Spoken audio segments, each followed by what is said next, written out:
So కేతమ్ గారు అంత fire బ్రాండ్గా ఎందుకు అయ్యారు? పసివిల్లల నుంచెల్లి పండు ముసలోళ్ళదనుక తానున్నానని చెప్పిన తండ్రి కేసీఆర్. ప్రతి ఒక్క కార్యకర్త గుండెలలో ఉన్నాడు కేసీఆర్. గుండెలలో గుడి కట్టుకుండు కేసీఆర్. ఎందుకు బీఆర్ఎస్ పార్టీ అంటే అంత ఇష్టం? ఎందుకు కేసీఆర్ అంటే అంత అభిమానం? కప్టం లేని మహారాజు, దేశాన్ని తెచ్చిన దేశికి నేత, రాజ్యాన్ని తెచ్చిన రాజనేత ఆయనే. మిషన్ భగీరథ నీళ్లు తెచ్చిన మిషన్ భగీరథుడు ఆయనే. కష్టాల పాలాయరా తెలంగాణ కన్నీరు పెడుతుందిరో తెలంగాణ, కష్టాల పాలాయరో తెలంగాణ కన్నీరు పెడుతుందిరో తెలంగాణ. కేసీఆర్ జిందాబాద్. ఇవాళ పులి 4 అడుగులు వెనక కేసిందని చెప్పి నక్కలు ముర్తాయట. అరే ఒక గులాబీ చీర ఇయ్యండి అని చెప్పి ఆ బతుకమ్మ చీరలు పంచుకుంటా ఒక గులాబీ చీర తీసుకొని మల్లారెడ్డి నా మెడల మీద వేసిండు. ఆపతాయిని పోయినా సాపతాయిని పోయినా అన్న చిన్న బిడ్డ బిడ్డకు నాకు ఇలా కాలేజీలో ఫ్రీగా సీట్ ఇచ్చిండు. Hello guys, welcome to our channel. This is Teja. అదే గత కొన్ని రోజుల నుంచి బీఆర్ఎస్ పార్టీకి చెందిన ఒక కార్యకర్త కేతమ్ అనే వ్యక్తి చాలా బాగా వైరల్ అవుతున్నారు. ఎందుకు అంత బాగా వైరల్ అవుతున్నారు అనే విషయానికి వస్తే, ఆ విషయాలన్నీ కూడా ఆమెతోనే చర్చించడానికి ఈరోజు మనతో పక్కన ఉంది. సో కేతమ్ గారు అంత ఫైర్ బ్రాండ్గా ఎందుకు అయ్యారు? ఎందుకు బీఆర్ఎస్ పార్టీ అంటే అంత ఇష్టం? ఎందుకు కేసీఆర్ అంటే అంత అభిమానం? ఇవన్నీ కూడా కేతమ్ గారిని అడిగే ప్రయత్నం చేద్దాం. అమ్మ నమస్తే. నమస్తే అయ్యా. ఓకే, సో బీఆర్ఎస్ పార్టీలో దాదాపుగా 5 సంవత్సరాల నుంచి ఉన్నాను అని చెప్పేసి అంటున్నారు. ఎందుకు బీఆర్ఎస్ పార్టీ అంత ఇష్టం మీకు? పార్టీలకు పోయి ఆ కండువ కప్పుకున్నా, కేసీఆర్ పార్టీలకు పోయినా కండువ కప్పుకున్నాను కాబట్టి ఆ వల్ల మళ్ళీ అభిమానం నాకు. ఆయన చేసే పనులంటే ఇష్టము. ఆయన ప్రతి మనిషిని, ప్రతి కార్యకర్తను, అన్ని వర్గాల ప్రజలను ఆదరించిండు. మహిళలను కూడా ఒక సోదరులుగా చూసుకుండు. ముసలోళ్ళకు ఒక పెద్ద కొడుకై 2000 పింఛన్ ఇచ్చిండు. ఆడపిల్లలకు పెళ్లి అంటే కళ్యాణ లక్ష్మి 1,16,000 ఇచ్చిండు. మళ్ళీ అదే పాపకు కూడా, పెళ్లి చేసిన పాపకు కూడా మరి పురుడు పోసుకుంటే కూడా పొద్దున పప్పన్నం, కోడిగుడ్డు, పాలు ఇచ్చి ఆమె 9 నెలలు గర్భవతి ఉన్నన్ని రోజులు ఆయనే పాలు గుడ్లు ఇస్తాడు, పప్పన్నం పెడతాడు. కేసీఆర్ అదొక పథకం పెట్టిండు. ఆమె డెలివరీ టైం కూడా అంబులెన్స్ వస్తే ఆయన హాస్పిటల్లో, గవర్నమెంట్ హాస్పిటల్లో కూడా డెలివరీ అయితే మరి కేసీఆర్ కిట్ ఇచ్చి తల్లికి పిల్లకి బట్టలు పెట్టి ఒక సూట్ కేసు ఇచ్చి దోమతేరిచ్చి బేబీ ఆవిలు, baby soap, baby powder, baby పాటిక అన్నీ ఇచ్చి పిల్లకు బట్టలు పెట్టి తల్లికి బట్టలు పెట్టి 13,000 రూపాయలు ఆడపిల్ల పుడితే కేసీఆర్ కిట్ ఇస్తుంది. మగపిల్లగాడు పుడితే 12,000 ఇచ్చుకుంటా మళ్ళీ తల్లి పిల్లని ఇంటికి పంపించే ఒక మీనమామ ఆ కేసీఆర్. ఆ తల్లికి పురుడు పోసుకున్న తల్లికి ఒక అన్న అయిండు, ఆ పుట్టిన పిల్లకు ఒక తాత అయిండు, వాళ్ళ ఇంట్లో ఒక ఆడు మనిషికి, పెద్ద మనిషికి ముసలమ్మకు 2,000 పింఛన్ ఇచ్చి కొడుకు అయిండు. అన్ని పథకాలు పెట్టిండు. కాబట్టి మాకు కేసీఆర్ అంటే చాలా వల్లమాలని అభిమానం సారు. ఆయన గురించి మేము ఏం చేయని కూడా వెనకపోము. మేము ఏ దానికైనా భయపడం సారు. ఎందుకంటే ఆయన మంచి వ్యక్తి, మంచి మనిషి, మనసున్న మహారాజు, కప్టం లేని మహారాజు, దేశాన్ని తెచ్చిన దేశికి నేత, రాజ్యాన్ని తెచ్చిన రాజనేత ఆయనే. మిషన్ భగీరథ నీళ్లు తెచ్చిన మిషన్ భగీరథుడు ఆయనే. కేసీఆర్ అంటే కేసీఆరే. తెలంగాణ అంటేనే కేసీఆర్, కేసీఆర్ అంటేనే తెలంగాణ. మరి అలాంటి వ్యక్తిని ఎందుకు ఇక్కడ ప్రజలు ఈసారి ఎలక్షన్స్లో ఓడిపించుకున్నారంటే సారు, ఇప్పుడు కాంగ్రెస్ వాళ్ళు ఏం చెప్పారంటే 6 హామీలు చెప్పుకుంటా ఇంటింటికి ఒక లెటర్లు రాసిచ్చుకుంటా మీకు 2 లక్షల రుణమాఫీ చేస్తున్నా అంటే రైతులు నమ్మిండ్రు. తెచ్చుకోని వాళ్ళు ఉంటే కూడా పోయి తెచ్చుకోపోని, నేను డిసెంబర్ 9 తారీఖు నాడు గెలవంగానే ఫస్ట్ సంతకం పెట్టి మీకు రుణమాఫీ చేస్తున్నా 2 లక్షలు అన్నాడు. 2 లక్షలు రుణమాఫీ చెయ్యలే. కళ్యాణ లక్ష్యం పోయింది. ఫస్ట్ రైతులకు రైతు బంధు బంద్ అయిపోయింది.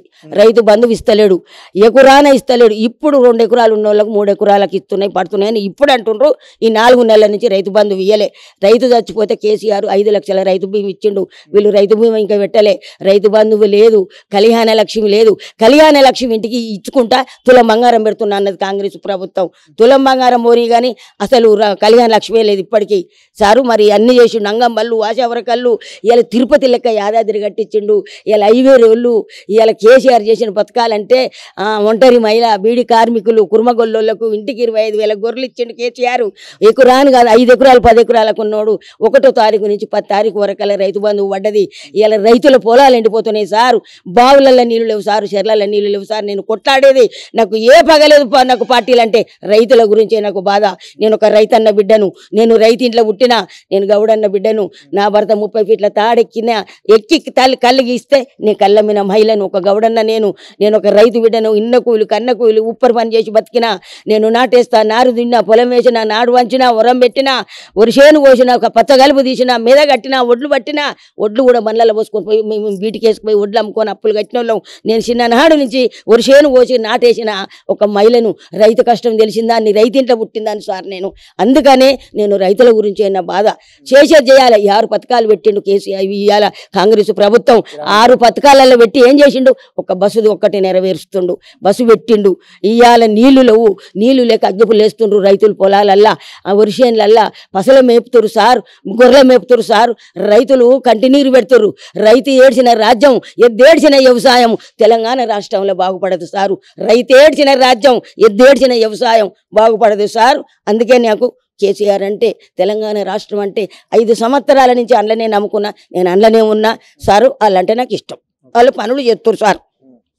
అంటే అంతకుముందు కాంగ్రెస్ ప్రభుత్వంలో ఉన్నారా మీరు? ఉన్నా 2 సార్లు నా కూతురు నిలబెట్టిన, 2 సార్లు ఓడిపోయినాం. అందులోనే 9 ఏళ్ళు అన్నట్టు అందులోనే ఉన్నాం. అందులోనే ఉన్నాక ఓడిపోయినాక అయినా నేను ఏదో ఒకటి అనుకోని ఇంట్లోనే ఉన్నాక అందరూ ఈ ఊరాన మొత్తం మళ్ళీ బీఆర్ఎస్లో పోయారు. కాంగ్రెస్ ఓడిపోగానే బీఆర్ఎస్లో పోతుంటే అందరు పోతురు కదా అని మళ్ళీ నేను వెనక మరలా లాస్ట్కు నేను పోయినాక మళ్ళీ మా బీఆర్ఎస్ పోయింది. మళ్ళీ ఇప్పుడు కాంగ్రెస్ ప్రభుత్వం రాగానే మళ్ళీ బీఆర్ఎస్లోకి వెళ్ళి మళ్ళీ బీఆర్ఎస్ పోయిందని కాంగ్రెస్ వాళ్ళు జంప్ అవుతారు. ఇక అందులో జంప్ ఉన్న శాతగాక ఇక నాకు ఎందుకు సార్ రాజకీయం అని నా ఇంట్లో నేనున్నా సార్. అంటే ఒక రాజకీయ నాయకుడు, ప్రజలను నమ్ముకున్న నాయకుడు ఇలా మారడం అనేది తప్పు నేను అంట. తప్పు, వాళ్ళ స్వార్థం కొరకు పోతురు సారు ఇవ్వాలి. ఎందుకంటే బీఆర్ఎస్ పార్టీ ఓడిపోయింది, కేసీఆర్ తోటి ఏం కాదు. కేసీఆర్ ఎంపీ టికెట్లు ఇయ్యడు, ఎమ్మెల్యే టికెట్లు ఇయ్యడు, వాళ్ళకే గతి లేదు నాకేమిస్తాడని చెప్పి ఇవాళ కొంతమంది నాయకులు స్వార్థం కొరకు వాళ్ళ స్వార్థ పరులు అయ్యి ఇవాళ మనం అదే డబ్బు సంపాదించుకోవాలి, ఏదైనా పోస్టులు వస్తాయి కాంగ్రెస్లో అని చెప్పి ఇళ్ళకెళ్ళి జంపారు సార్. అందరు అట్లా ఓరు సార్. అన్నం తిన్నోళ్ళు ఉంటారు, కొంతమంది గడ్డి తిన్నోళ్ళు జంపవుతారు సార్. అమ్మా, ఇంత అభిమానంతో చెప్తున్నా, ఇంత బాగా చెప్తాను, ఓకే, అవన్నీ కూడా నేను అంగీకరిస్తాను. కానీ మరి ఇప్పుడు ప్రస్తుతం ఇక్కడ తెలంగాణలో కవితమ్మ గురించి ఒక కేసు చాలా దారుణంగా నడుస్తుంది. ఆమెని ఆల్రెడీ అరెస్ట్ చేశారు, తీసుకెళ్లారు. మరి దానిపై నీ స్పందన ఏంటి? కవితమ్మను పెట్టిర్రు, కేసులా పట్టుకపోయారు, అంతా ఓకే. కానీ కవితమ్మ చేసింది అయితే మాకు ఎవరికి ప్రజలకు మాకు తెలియదు. తెలిసిన వాళ్ళకి పెద్ద వాళ్ళకు తెలియవచ్చుది, మాకు తెలియదు సారు. తెలియదనే చెప్తాము. తెలిసినా తెలియకపోయినా మేమైతే ఒక మహిళగా ఖండించుతున్నది. దీన్ని కవితక్క చేసింది అయితే మాకు తెలియదు సారు. ఇది ఢిల్లీ నుంచి వెళ్ళి వచ్చారు, ఢిల్లీ పోలీసులు వచ్చి మహిళలు వచ్చి పట్టుకొని పోయిన రామను. ఇక ఉంటే ఇంత అట్లా బీజేపీ వాళ్ళదే ఉంది చేయి తప్ప, ఇది కవితక్క చేసింది మాకు తెలియదు సార్. కానీ ఒక మహిళగా నేను ఖండించుతున్నా దీన్ని. Okay, right. అయితే మరి ఉచిత బస్సు గురించి మనం మాట్లాడుకున్నాం. అంటే దానివల్ల మహిళలకు ఉచిత బస్సు ఏంటి, ప్రయోజనాలు ఏంటి? ఏమన్నా ఇప్పటి వరకు ఇన్ని రోజుల్లో మీకు ఉపయోగపడిందా ఆ ఉచిత బస్సు? ఉచిత బస్సు ఎక్కేంత అవసరం నాకు లేదు, నేను ఎక్కను నాకు లేదు. కానీ అయితే నేను ఒకటే చెప్తాను సార్, ఉచిత బస్సు అని పెట్టిన బదులు ఆయన ఏం చేయాలంటే, అదే బస్సు పెట్టే బదులు నువ్వు 500కి ఇంటింటికి 4 కోట్లన్నర జనాలు ఉన్నారు మహిళలు. 4 కోట్లన్నర జనం ఎప్పుడైతే నీకు ఓట్లు వేసిరో, ఏ ప్రభుత్వం వస్తే ఆ ప్రభుత్వానికి ఓట్లు ఎత్తురు. కాబట్టి ఈ 4 కోట్లన్నర మంది మహిళలకు నువ్వు అదే గ్యాస్ 500కి ఇంటికి నీకు పంపుతావు కదా, మీకు జేజేలు కొడుతురు మహిళలు. ఏది కాంగ్రెస్ ప్రభుత్వానికి. మాకు ఇలా గెలిచిన సీఎం గ్యాస్ 500కి ఇచ్చిన జేజేలు కొడుతురు. నువ్వు బస్సు పెట్టి అందులో ఫలితం లేదు సార్. ఎందుకంటే చాలామంది వయసోళ్ళు ముసలోళ్ళు కలిసి ఎక్కుతారు, గొడవలు అవుతున్నాయి. అదే ఒక వికలాంగులకు, ఒక ఉర్దూ వాళ్ళకు, ముసలోళ్ళకు, ఒక కాలేజీ పిల్లలకు, ఒక స్కూల్ పిల్లలకు నువ్వు పెడితే, ఇలా వికలాంగులకు పెడితే ఒక పేరు నీకు మంచిది వచ్చు. అందరు కలిసి ఎక్కిపోయి కొట్టుకుంటారు, తిట్టుకుంటారు సార్. అలా సీటు దొరకలేవు సారు, బస్సు వేస్ట్ సారు. ఒకవేళ ఇవాళ కాంగ్రెస్ ప్రభుత్వం బస్సు పెట్టలేదనుకో, ఒక ఆమె ఒక పెళ్లికి పోవాలి, పోకుండా అవుతుందా సార్? ఆటో పట్టుకొని పోతుంది. ఒక ఆమె తల్లిగారింటికి పోవాలి, ఆటో కట్టుకొని పోతుంది. బస్సు ఉన్నా పని లేదు, లేకున్నా పని లేదు, ఉపయోగం లేదు ఇందులో. మరి అంత కేసీఆర్ గారు అంత పోరాడి తెలంగాణని సాధించుకుని తెచ్చుకున్న వ్యక్తిని ఇక్కడ ప్రజలు 2 సార్లు నమ్మారు, 3వసారి ఎందుకు నమ్మలేకపోయారు? అంటే దానికి కారణం కాంగ్రెసేనా, లేకపోతే ప్రజల్లో ఆయనకి వ్యతిరేకత ఉందా? చాలామంది అంటున్నారు ఆయన మూర్ఖంగా ప్రవర్తన వల్ల ఆయన ఓడిపోయాడు, కేటీఆర్ కూడా ఇష్టం వచ్చినట్టు మాట్లాడడం వల్ల ఓడిపోయారు. కొంతమంది అయితే కుటుంబ పరిపాలన, కవిత కానీ, హరీష్ రావు గారు కానీ, లేకపోతే కేటీఆర్ కానీ, కేసీఆర్ వీళ్ళ ఫ్యామిలీ మెంబర్సే ఉంటున్నారు మొత్తం కూడా, అందుకే కుటుంబ పరిపాలన వల్ల ఓడిపోయారని చెప్పేసి అంటున్నారు. సో మరి ఇవన్నీ కూడా వాస్తవం అనొచ్చా? సారు నేను ఒకటే చెప్తున్నా, ఒకటి కావాలనుకుంటే ఒకటి వదిలిపెట్టుకోవాలి. ఏదైనా సరే మంచోసాడు. ఇప్పుడు ఈ ప్రతిపక్ష పోళ్ళు మాట్లాడాలి, అది ఖచ్చితంగా వాళ్ళ గురించే వీళ్ళ టార్గెట్ అంతా. ఈ ప్రతిపక్ష వాళ్ళ టార్గెట్ అంతా వాళ్ళ కుటుంబం మీదనే ఉంది కాబట్టి వాళ్ళ గురించి కాలే ఈ మార్పు. కొంతమంది ఇప్పుడు ఇళ్ళకెళ్ళి ఆయనకు జంపైరు చూసినవా, అటువంటి వాళ్ళు ఇవాళ బీఆర్ఎస్ పార్టీలో ఉండి పబ్లిక్ వేయలే. పలానోడు కాంగ్రెస్లోకి వెళ్ళి మళ్ళీ బీఆర్ఎస్లోకి వచ్చిండు, మళ్ళీ బీఆర్ఎస్ రేపు ఓడిపోతే మళ్ళీ కాంగ్రెస్లో జంప్ అవుతాడని వాళ్ళ వల్ల ఓట్లు పడలే ఎవరికి, మా బీఆర్ఎస్ పార్టీకి. మళ్ళీ ఇంకొకటి చెప్తున్నా, బీఆర్ఎస్ పార్టీకి ఓట్లు పడలేదు. ఒకటి మార్పు కావాలని చెప్పి ఈ కాంగ్రెస్ నాయకులు పెద్ద పెద్దోళ్ళు తిరుగుకుంటా 2 లక్షల మాపి ఒకటి చెప్పిండ్రు, తులం బంగారం ఒకటి చెప్పిండ్రు. మాకొక్కసారి మార్పు ఇవ్వండి, ఒక్కసారి కూడా మాకొక్కసారి ఛాన్స్ ఇవ్వండి అంటే ఇందులో ఏముందో కేసీఆర్ కంటే ఎక్కువ ఇంకా కాంగ్రెస్ వాళ్ళు ప్రభుత్వం మాకు ఎక్కువ పెడతారన్న ఆశపడి ప్రజలు నమ్మి మోసపోయినరు. మసిముసి మారడుగాయాలు చేసింది కాంగ్రెస్ ప్రభుత్వం. పబ్లిక్ అరిచేతిలో వైకుంఠం చూపించింది. ఇది ఎంత కళ్ళకు గంతలు కట్టిన ముచ్చటే తప్ప కేసీఆర్ తప్పు చేసిండు, వాళ్ళకు అహంకారం ఉంది తండ్రి కొడుకులకు, అవన్నీ తప్పుడు మాటలు సారు. వచ్చినోళ్ళకల్లా ఇవాళ కేసీఆర్ వచ్చిన ప్రజలను నా బిడ్డలని ఆదరించిండు సార్. నీకు ఒక్కటి చెప్తున్నా సార్, ఎన్టీ రామారావు ఉన్నాడు, ట్యాంకి బండినాడు, బొడ్డులో నీళ్ళల్లో సముద్రంలో బుద్ధు నిగ్రహం పెట్టిండు రామారావు. దానికి ఎదురుగా కేసీఆర్ తెలంగాణ ప్రభుత్వాన్ని తెచ్చినాక 125 అడుగుల అంబేద్కర్ విగ్రహాన్ని నిర్మించిండు కేసీఆర్. మరి 125 అడుగుల అంబేద్కర్ విగ్రహాన్ని ఆయన అందరికీ ఒక ఆదర్శమూర్తి. ఆయన ఎవరు? డాక్టర్ అంబేద్కర్. అందరికీ ఒక దేవుడు, మాకు కూడా దేవుడే ఆయనని ఇవ్వాలని నడిబొడ్డు హైదరాబాద్లో పెట్టిండు కేసీఆర్. ఆ ఘనత కేసీఆర్ది. దానికి ఎదురుగా అమరవీరుల తూపం కట్టించిండు కేసీఆర్. ఆ ఘనత కేసీఆర్ది కాదు. సచివాలయం పాతది కూలగొట్టి కొత్త సచివాలయం కడితే కేసీఆర్ ఎందుకు కట్టిండు అని కాంగ్రెస్ ప్రభుత్వం తిట్టి మట్టిపోచారు. ఇప్పుడు మీరే కూర్చుంటారు కదా సచివాలయంలో. సచివాలయం మీ పాలే అయిపోయాయి, ప్రగతి భవనం మీ పాలే అయిపోయాయి. ఇలా కేసీఆర్ కూర్చుంటుండా? మరి ఇవన్నీ కట్టి ఇలా కేసీఆర్ ఇవాళ యాదాద్రి ఎట్లుంది, ఇవాళ రోడ్లు ఎట్లున్నాయి, ఇవాళ దుర్గమ చెరువు కట్టించిండు కేసీఆర్.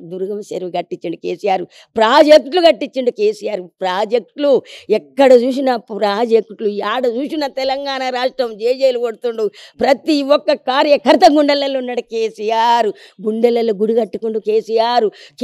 ప్రతిపక్ష పోలు ఖచ్చితంగా అంటారు సార్, ఇది ఒకటి కావాలంటే ఒకటి వదులుకున్నట్టు వాళ్ళ మీద టార్గెట్ పెట్టిన సారి కాదు. అంతేగాని ఖచ్చితంగా కేసీఆర్ మంచి పనులు చేసిండు.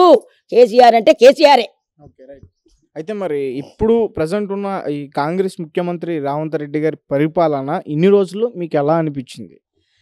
ఇక మేము ఏ సీఎం పేరు చెప్పాం సార్, మాకు అవ్వద్దు. కానీ పరిపాలన అంటే పరిపాలన చేస్తున్నారు కానీ పనులు కాలేదని ఊరని చెప్తానేవారు. రైతులు అరిగోస పెడుతున్నారు, రైతులు ఎడతానేవారు, మొత్తుకుంటానేవారు, ఒరిజినల్ కాలే పెడతానేవారు.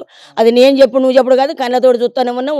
రైతులు కేసీఆర్, కేటీఆర్, హరీష్ రావు, ఎర్రవెల్లి దయాకర్ రావు, వీళ్ళందరూ, పద్మారావు గౌడు, తరసాని శ్రీనివాస్ అన్న, యాదవ్ అన్న, అందరూ మంత్రులు, మాజీ ఇప్పుడు గెలిచిన వాళ్ళు మన కేసీఆర్ అంతా కుంటుకుంటా కూడా నల్గొండ, హన్మకొండ, వరంగల్లు, కొడుకన్ల, దేవరపూల, కామరెడ్డిగూడెము, పాలకుర్తి, చెన్నూరు, జన్గాము మొత్తం చేతురు. వెయ్యాల మళ్ళీ ఈడికి పోతురు, కరీంనగర్ పోతురు. ఏది రైతులను మందలి అని పోతురు సారు. 215-20 మంది చచ్చిపోతే కూడా కాంగ్రెస్ ప్రభుత్వం పోయి ఇప్పటికి ఓదార్చలే. ఏమైంది రైతన్నా, నేనున్నా ఎగురానికి ఇంత పరిహారం అని చెప్పలే. ఆనాడు కవులు రైతులకు కూడా ఇచ్చిండు కేసీఆర్. ఆనాడు రైతులే ఒకవేళ కొట్టుకపోయి వడగల్ల వానొచ్చి నీ వర్షాన్ని కొట్టుకపోయినా కూడా ఇదే కేసీఆర్ పోయి నేనున్నా అని చెప్పి రైతుకు భరాసు ఇచ్చిండు. రైతుకు భరాసు ఇచ్చి ఎకరికి 12,000 ఇచ్చిండు, ఎకరాన 12,000 ఇచ్చిండు. కవులు రైతుకి ఇచ్చిండు కేసీఆర్. ఓదార్చిండు రైతులను. మరి కేసీఆర్ చేసిన పనులు కాంగ్రెస్ కూడా చేస్తే వీళ్ళకి కూడా జైలు కొడతారు కదా సారు, ఖచ్చితంగా అవుతుంది కదా వీళ్ళకి కూడా. మరి వీళ్ళు పోతలేరు ఇప్పటికీ. అదే కేసీఆర్, కేటీఆర్, హరీష్ రావు వాళ్ళే తిరుగుతున్నారు ఏదో రైతుల చుట్టూ. మరి రైతుకు ఎకరాన 25,000 అని అంటారు. చచ్చిపోయిన వాళ్ళ దగ్గర పోతలేరు, బతికిన వాళ్ళ దగ్గర పోతలేరు ఈ కాంగ్రెస్ ప్రభుత్వం.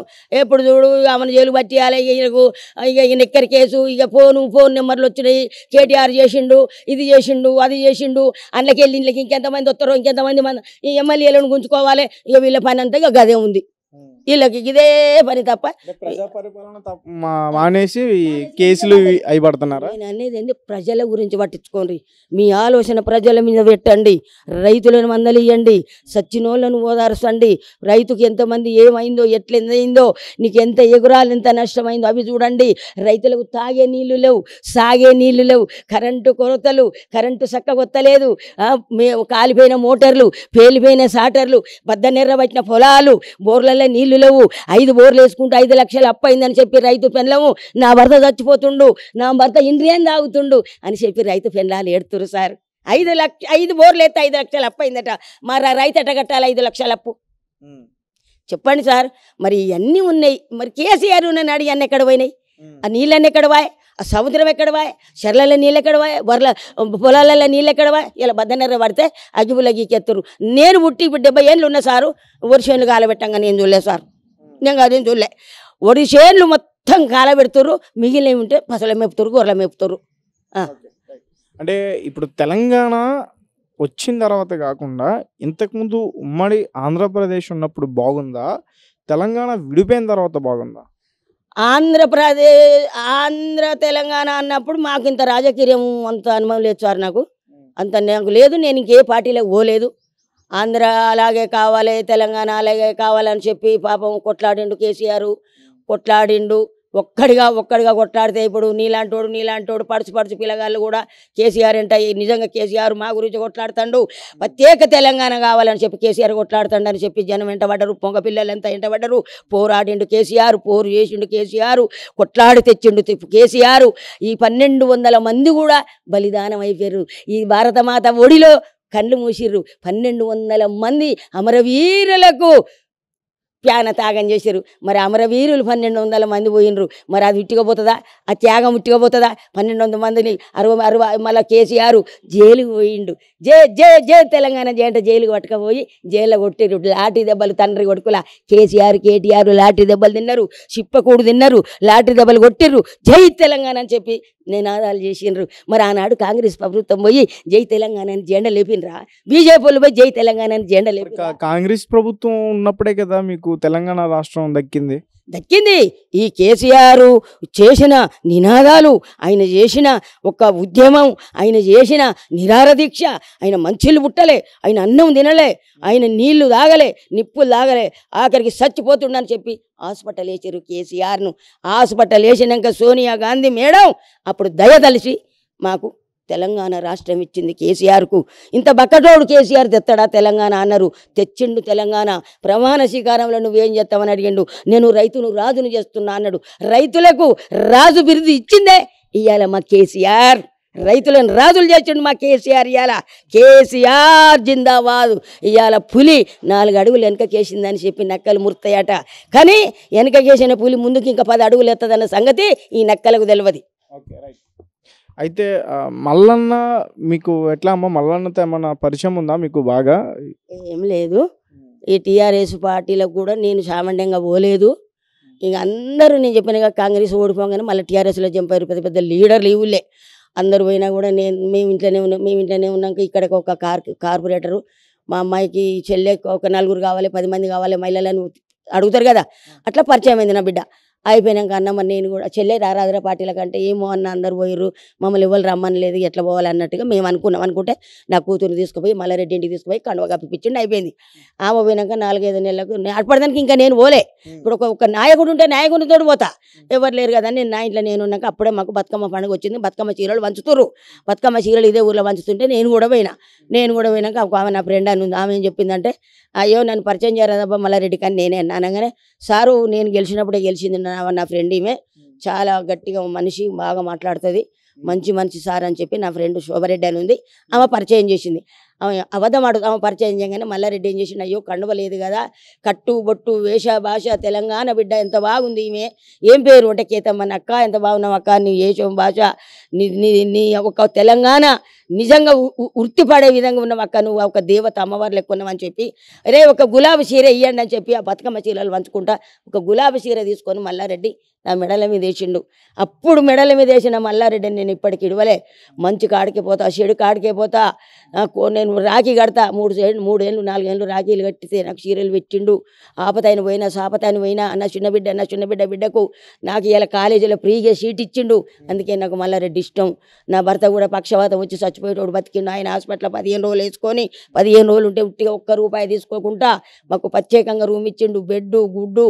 పొద్దున్నే 7 గంటలకు టిఫిన్, మధ్యాహ్నం 7 గంటలకు సాయంత్రం అన్నం. నా భర్తకు నా బిడ్డకు అన్నం పెట్టుకుంటా 15 రోజులు. ఆ మల్లారెడ్డి కడుపు చల్లగుండా.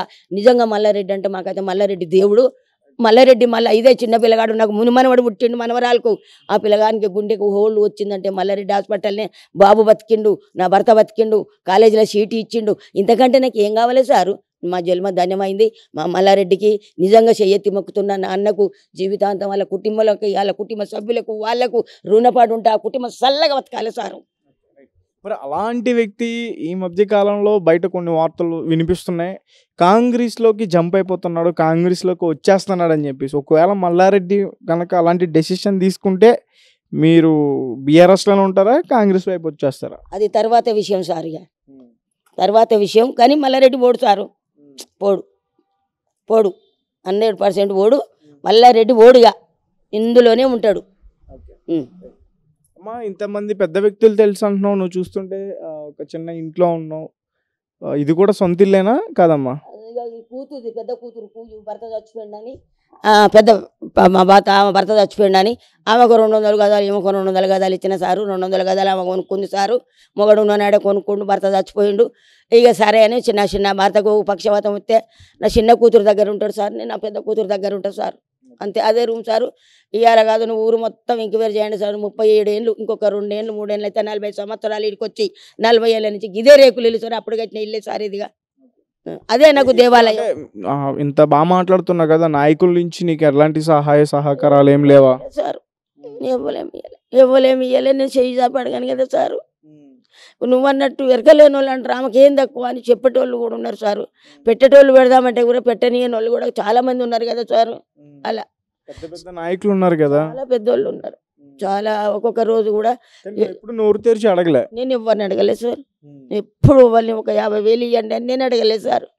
ఎందుకంటే అక్కడి నుంచి రావు, ఎక్కడ అడిగినా రావు కదా.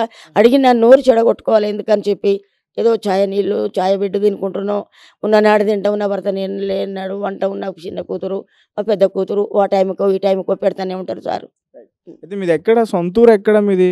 మాది నల్లగొండ సార్. నల్లగొండ దగ్గర తాటిపాముల గ్రామం అని ఉంది సార్. అక్కడ పుట్టంగానే నేను పుట్టిన నెలకు అమ్మ చచ్చిపోయిందట. మా అమ్మ లేదు, మా అయ్యమ్మల్లో లగ్గం చేసుకుంటూ మా అయ్య చూడలే, తాత అమ్మమ్మ దాదిరు లగ్గం చేసిర్రు. పెళ్లి కాగానే నా భర్త తీసుకొని విజయవాడకు పోయిండు. చెరగొట్టనికి పోయినా, చెరగొట్టనికి పోయి 2 ఏళ్ళు ఉన్నా. పెనుగలూరు విజయనగర్ కాలనీ పాలమూరు అటే ఆంధ్ర సైడ్ పెనుగలూరులోనే పేరుగొట్ట పోయిన సార్. 2 ఏళ్ళు ఉన్నా. 2 ఏళ్ళు ఉన్నాగానే 2 ఏళ్ళలో నా పెద్ద బిడ్డ కడుపులో పడ్డది సార్. అక్కడనే నా భర్త అప్పుడు నాకు పెళ్ళి అయింది 10-13 ఏళ్ళకే. కొట్టేది, దగ్గరికి తీసుకునేది. ఆయనే తల్లి, ఆయనే తండ్రి, ఆయనే నాకు తల్లి తండ్రి, ఆయనే దగ్గర 2 ఏళ్ళు ఉన్నాక గర్భవతినై మళ్ళీ తిరిగి అమ్మగారు ఊరికి వచ్చిన. అమ్మగారు ఊరు అమ్మమ్మే. ఆడుకొచ్చినాక మిర్యాలగూడెం కోతలకు పోయినాం. బొమ్మాయి కుప్పర్ పని పోయినాం. మా 20,000 అప్పేసింది. 20,000 అప్పు ఎట్లా తెరుపుకోవాలి, తిననీకి తిండి లేదు, కూలి చేసుకుంటే బతికేటోళ్ళం సార్ మేము అని చెప్పి కూడా బొమ్మాయి కుప్పర్ పనికి పోయినాం. 2-3 నెలలు ఉన్నాం. మాకు ఇందిరా లేడ, మాకు ఇందిరా కాంద ఆగమాగం చేసిరు అక్కడ వాళ్ళు. మళ్ళీ తిరిగి మా అత్తగారి ఊరికే వచ్చినాం. ఉప్పర్ పనికి నా మగడు నేను ఇప్పటిదానికి బాసనలో పనిచేసిన, ఉప్పర్ పని చేసిన. అంటే నీకు పెళ్ళైన తర్వాత నుంచి, పెళ్లి కాకముందు నుంచి కూడా నీకు చాలా కష్టాలు అయితే ఉన్నాయి. మేకల కాడ పెట్టిండు మా తాత, మా అమ్మ ఆయన మామ. మేకల కాసుకుంటా అడవిలనే వండుకుంటా పొద్దున పోతే పొద్దుకు వచ్చేది. మేకల కాడ ఉన్న పసుల కాసిన, మేకల కాసిన.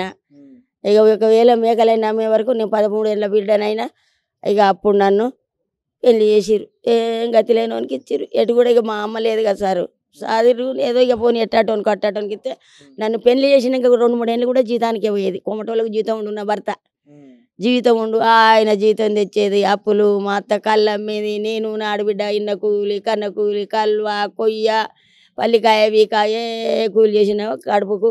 నా బిడ్డకు 3 అంటారుగా సారు, ఇప్పుడు ఏదో అంటారుగా సార్, ఈ నుంచి వెళ్ళి లోతుకుంటే ఎంత దూరం ఉంటుందో, సికింద్రాబాద్ ఎంత దూరం ఉంటుందో అంత దూరం 3 మైళ్ళు వరిసేను పోయబోయినా మళ్ళీ కొడవలు పట్టుకొని ఇంటికి వచ్చి పిల్లకు పాలిచ్చి నడిచి 3 మైళ్ళు కలువ పోయి వరిసేను పోయబోయి 3 మైళ్ళు పోయి ఇంటికి వచ్చి పిల్లకు పాలిచ్చి తిననీకి గట్క లేకుంటే 2 ఉప్పురాళ్ళు నోట్లు వేసుకొని పోయేదాన్ని సార్. అన్నమో రామచంద్ర అన్నం అన్నాడు, అన్నం లేదు సార్, లేదు.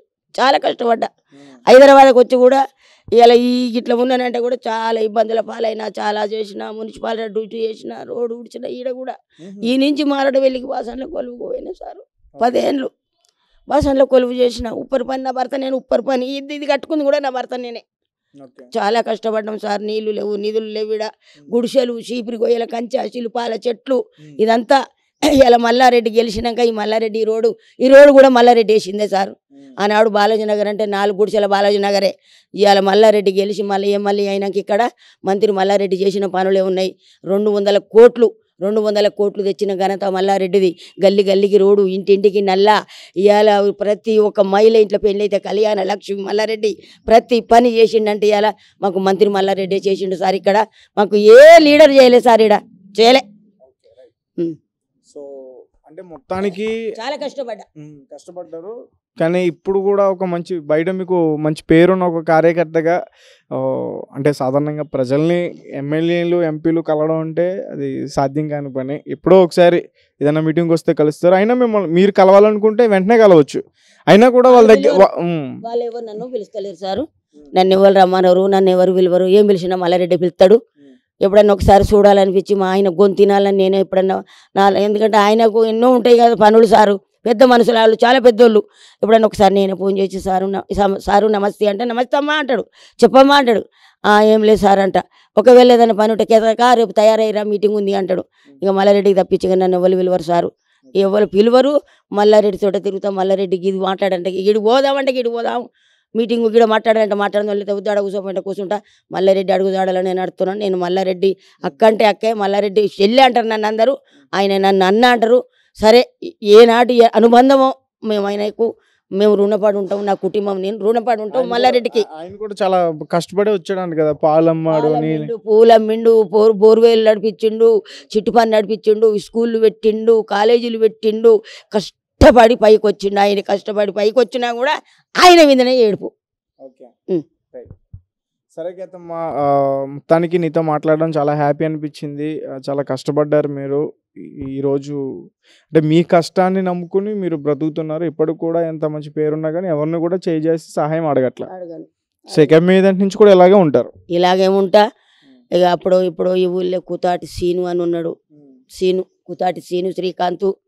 ఎప్పుడైనా బాధ అనిపించినా, కష్టం అనిపించినా, నాకు డబ్బు లేకపోయినా, ఏదన్నా ఇక్కడ ఒకవేళ నా కడుపులో ఆవేశం ఉన్నా అడిగి పోయి కూర్చుంటా. చాలా గొప్ప మనుషులు వాళ్ళ తండ్రి కొడుకులు. వాళ్ళ కొడుకు కార్పొరేటర్. ఇప్పుడు చాలా గొప్ప మనుషులు. నేను పోయి ఆడ కూర్చోగానే నన్ను అర్థం చేసుకుంటారు. శ్రీకాంత్ అమ్మ వచ్చింది రానగానే, అవును నాన్న అమ్మ వచ్చింది అంటారు. 4,000 5,000 చేతిలో పెడతారు. అయ్యాకి తిరుపతి పోతున్నా మా ఫ్రెండ్స్ తోటి, అయ్యాకి ఏమిడాలకు పోతున్నాకి కోవరీలకి పోతున్నా అయ్యా అంటే డబ్బులు ఇస్తారు. నా బిడ్డలు రాఖీ కడితే నా బిడ్డలకు 5,000 పట్టు చీరలు పెడతారు. మంచో చెడు ఆధారం అమ్మగారు లేకున్నా నాకు కుతాటి సీను, కుతాటి శ్రీకాంత్ మాకు సాయం చేస్తారు. సరే మీటింగులకు పోవాలంటే కూడా ఒకవేళ ఈడ ముదరాజు కొండల అధ్యక్షుడు ఉన్నాడు. ముదరాజు కొండల అధ్యక్షుడు కార్లా అమ్మ రాండ్రి అని చెప్పి ప్రతిసారి 5 ఏళ్ళ నుంచి వెళ్ళి కూడా ముదరాజు కొండల కార్లో వెళ్ళిపోతాం సార్. మేము అన్నం పెట్టిన వాళ్ళకి ఎప్పుడు మనం మోసం చేయం, అన్యాయం చేయం. మాకు మేలు చేసిన వాళ్ళు మాత్రం వీళ్ళే. ముదరాజు కొండల కార్లో పోతాం. అధ్యక్షుడు కారు, ఆయన కార్లో తీసుకోపోతాడు. ఈ శ్రీకాంత్ మాకు మల్లారెడ్డి అన్న వీళ్ళు తప్పించి నేను బాలాజీ నగర్లో ఎవరింటికి పోను, ఎవరిని రూపాయి అడగ సార్. అయితే ఇప్పుడు ప్రస్తుతం ఉన్న ఎమ్మెల్యేలు కానీ మంత్రులు కానీ వీళ్ళకి నువ్వు చెప్పే సలహా ఏంటి? అంటే ఒక ప్రజల వైపు నుంచి ప్రజలకి పని, ఇప్పుడు ఉన్న ప్రజెంట్ కాంగ్రెస్ నాయకులమ్మ ఎమ్మెల్యేలు కానీ మంత్రులు కానీ ఇప్పుడు ప్రజలకి వచ్చే సంక్షేమ పథకాలు కానీ అవన్నీ కూడా సరిగ్గా చెయ్యమని అదే ఖండించుతున్నా కదా సార్. నేను అదే ఖండించుతున్నా. మీరు కూడా ప్రజలలో మార్పు కావాలని గెలిచిండ్రు కదా. గెలవంగానే కాదు, మీరు మీటింగులు ప్రతిరోజు పెడుతున్నారు, మీరు మీటింగులు చేస్తున్నారు, మీరు సచివాలయం పోతనేవారు, మీరు ప్రగతి భవనం పోతనేవారు, మీరు చేసేది అన్ని కార్యక్రమాలు కరెక్టే ఉన్నాయి. కానీ ప్రజలు చూసుకోరు. ఫస్ట్ ప్రజల వంక చూడండి, ప్రజలు చూసుకోండి. ప్రజలు ఎన్నుకుంటేనే గెలిచారు కదా సార్ మీరు. ప్రజలు ఓట్లు వేస్తేనే గెలిచారు కదా సార్ మీరు. అవును, ఇంకొక మాట ఇవ్వాలి. కాంగ్రెస్ ప్రభుత్వం ఏమంటుందంటే ఇప్పుడు 6 పథకాలు పెట్టినాము. తెల్ల రేషన్ కార్డు ఉన్నోళ్ళకి 6 పథకాల హామీ చెల్లది అంటున్నావు. మరి తెల్లగా రేషన్ కార్డు ఉన్నోళ్ళది చెల్లదని ఆనాడు కేసీఆర్ అనలేగా. తెలంగాణ ప్రభుత్వం, టీఆర్ఎస్ ప్రభుత్వం అనలే కదా. మరి తెల్ల రేషన్ కార్డు ఉన్నోళ్ళకు ఈ పథకాలు నడవయి అంటే, మరి తెల్ల రేషన్ కార్డు ఉన్నోళ్ళకి పథకాలు ఇవ్వనంటే ఎంతవరకు న్యాయం సార్? చెప్పండి. తెల్ల రాసిన కారటు ఉన్నోళ్ళకు నడవదంటున్నావు. కేసీఆర్ చేసిన పనులు చేస్తలేవు. మొత్తం ప్రజలు పట్టించుకుంటలేవు. రైతుల దగ్గర పోయి ఓదారుస్తలేవు. నీళ్ళు ఇడిస్తలేవు. మరి ఆ నీళ్ళన్నీ ఏం చేస్తున్నావు సార్ నువ్వు? నీళ్ళన్నీ ఎక్కడ బాయ్? ఇవాళ అదేదో మేడిగడ్డ బాయ్, మేడిగడ్డది పిల్లలు 2 గుంగిపోయినాయి అన్నావు. పిల్లలు అవి చేపియండి, రిపేర్ చేపియండి, కష్టపడండి. మీరు గెలిచిండ్రు కదా సారు. మీరు గెలిచినందుకు మీకు అధికారం ఉంది. సప్పో చేసి ఆ పిల్లర్లు మీరు బాగా చేయించి ప్రజలకు నీళ్ళు వదలండి. అప్పుడు మళ్ళీ కాంగ్రెస్ ప్రభుత్వం మంచిదని మీకు మీ మేలు కొడతారు, మీకు జేజెత్తి మొక్కుతారు, మీకు జేజేలు కొడతారు. ప్రజలు నాగం చేస్తే మీకేమవుతుంది సారు? ఇవన్నీ కుట్రపూర్వకమైన విషయాలు, పగలు ప్రతీకారాలు ఎందుకు సారు? ఎన్నేళ్ళు చేస్తామయ్యా రాజకీయం? కాయకంటదట నేను యాప పుల్ల, తంగేడు పుల్ల, తుమ్మ పుల్ల, ఆ పుల్ల, ఈత పుల్ల, మామిడికాయ పుల్ల, అన్ని పుల్లలు తెచ్చుకొని చీపురు పుల్లలు తెచ్చుకొని చెట్టు మీద గూడు కట్టుకుంటా. చెట్టు మీద గూడు కట్టుకుంటే నా పిల్లలను పక్కలేసుకొని నేను 1000 ఏళ్ళు వస్తా. పిచ్చినారుడా, ఎన్నేళ్ళు వస్తావు? 50 ఏళ్ళు బతకవు, మీకు రోగాలు. 100 ఏళ్ళు బతకరు మీరు, నేను 1000 ఏళ్ళు బతా అంటదట కాకి. మనం ఎన్నేళ్ళు బతాం? ఎందుకు పగలు ప్రతీకారాలు? కుట్రలు ఎందుకు? కుతంత్రాలు ఎందుకు? పగలు ఎందుకు? ప్రతీకారాలు ఎందుకు? ఈ రాజకీయం ఎప్పటికుంటుంది? ఎల్లప్పటికుంటుంది. మనకు మంచిగా కలిసిమెలిసి ఉండాలి, అన్ని వర్గాల ప్రజలు కలిసిమెలిసి ఉండాలి. నీది నాది కాదు, అది నాది ఇది నీది కాదు. వచ్చినాడు ఏమి తెచ్చినాం, పోయినాడు ఏం కట్టుకపోతామయ్యా. అందరం మంచిగా ఉండాలి. నేను అందరు మేలు కోరి చెప్తానయ్యా. నాకు ఒకరంటే పగలేదు, నా రైతులన్నా మేలు నేను కోరినా. కేసీఆర్ చేసిన పథకాలు ఖచ్చితంగా వీళ్ళు చేయాలి, ఏది కాంగ్రెస్ ప్రభుత్వం చేయాలి. రైట్ అమ్మా, థ్యాంక్ యూ సో మచ్. చెప్పు.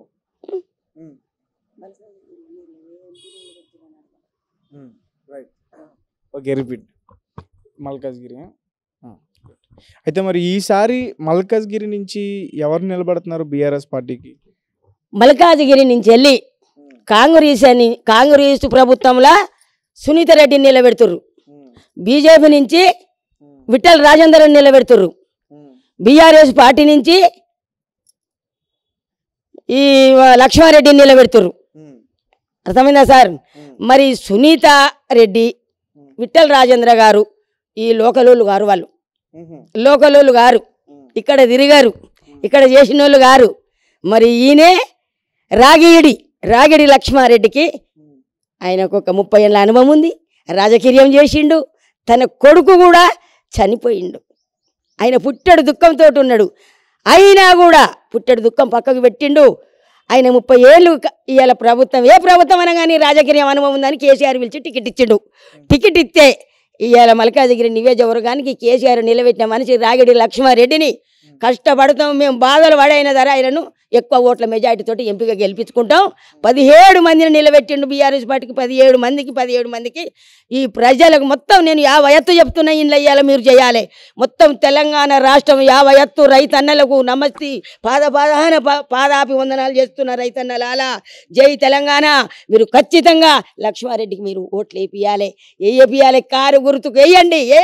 17 మంది ఎక్కడెక్కడ నిలబడ్డారో తెలంగాణ రాష్ట్రానికి ఎప్పుడైనా సరే చెయ్యికి వేయకండి, బీజేపీ పువ్వుకి వేయకండి, కారుకి వేయండి. జై తెలంగాణ, జై కేసీఆర్, జై కేటీఆర్, జై తెలంగాణ, జై మల్లారెడ్డి అన్న. ఓకే అమ్మా, thank you so much. Okay, right, పాడు.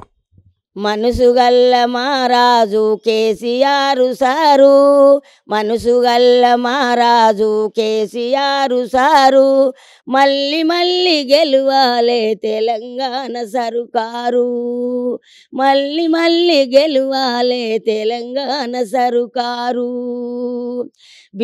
బిక్కుమంటున్న బీడీ కార్మికులకు, దిక్కు తోసకుంట ఉన్న ఒంటరి మహిళలకు, పసిపిల్లల నుంచెల్లి పండు ముసలోళ్ళదనుక తానున్నానని చెప్పిన తండ్రి కేసీఆరు, మళ్ళీ గెలువాలే తెలంగాణ సరుకారు. పురుడు పోసుకున్న తల్లి సల్లంగుండాలని పప్పన్నం పెట్టి నువ్వు పాలుగుడ్లు ఇచ్చినవా, ఆడివిల్ల ఉడితే నువ్వు కేసీఆర్ కిట్టిచ్చి 13,000 ఇచ్చి 10 లంగా పంపినవా. మనసు గల్ల మహారాజు కేసీఆర్ సారు, మళ్ళీ గెలువాలే తెలంగాణ సరుకారు, మళ్ళీ గెలువాలే తెలంగాణ సరుకారు. యుద్ధమాలు చేసినవు ఊపిరి బిగబట్టినవా, కన్నీళ్ళతోటి నువ్వు కడుపు నింపినవయ్యా. సావు నోట్లే తలబెట్టి చచ్చిపోయినారన్నారు, అందరి కొరకు నువ్వు తిరిగి లేచినావయ్యా. మనసు గల్ల మహారాజు కేసీఆర్ సారు మళ్ళీ మళ్ళీ గెలువాలే తెలంగాణ సర్కారు. రైతును రాజును చేసి కరెంట్ ఇచ్చి నీళ్ళిచ్చి తాగే నీళ్ళు ఇచ్చినావు, సాగే నీళ్ళు ఇచ్చినావు. మనసు గల్ల మహారాజు కేసీఆర్ సారు మళ్ళీ మళ్ళీ గెలువాలే తెలంగాణ సర్కారు. మళ్ళీ మళ్ళీ మళ్ళీ మళ్ళీ ఎంపీ ఎలక్షన్లల్ల గెలువాలే తెలంగాణ సర్కారు. రైతులందరికీ చెప్పుతున్నా, దండాలు పెడుతున్నా, కారు గుర్తు కోటేసి కేసీఆర్ను గెలిపించి గిఫ్ట్గా మనం ఇద్దాము. ఇప్పటి వరకు కూడా మనం కేసీఆర్ రుణం తీసుకునే టైం వచ్చింది. ఈరోజు 10 ఏళ్ళ నుంచి కాపాడిండు మనలో. ఏమి ఇయ్యలే ఆయనకు, మనం ఏమన్నా ఇచ్చినామా? ఏమి ఇయ్యలేదు. కాబట్టి 17 మంది ఎంపీలను గెలిపించుకొని నిజంగా మీకు అన్నం తింటే మనం మనుషులమైతే రోషం మీసం ఉంటే ఒక్క సీటు తెచ్చుకోమన్నది కాంగ్రెస్ ప్రభుత్వం. నువ్వు ఒక్క సీటు తెచ్చుకోమని కేసీఆర్ను సవాల్ చేశారు. 17కు 17 సీట్లు గెలిపించుకుందాం. కేసీఆర్కు తీసుకుపోయి 17 మంది ఎంపీలను గిఫ్ట్గా ఇద్దాం. ప్రజలారా నా చోటు పాడుతున్నారు. సో అదంతా కూడా ఒకసారి మీరు వింటారని చెప్పేసి ఆమెతో మళ్ళీ పాడిస్తున్నా. అమ్మ, ఇందాక నేను ఏదైతే విన్నామో ఆ పాట నాకు చాలా బాగా నచ్చింది. ఒక్కసారి మా అభిమానుల కోసం ఒకసారి పాట.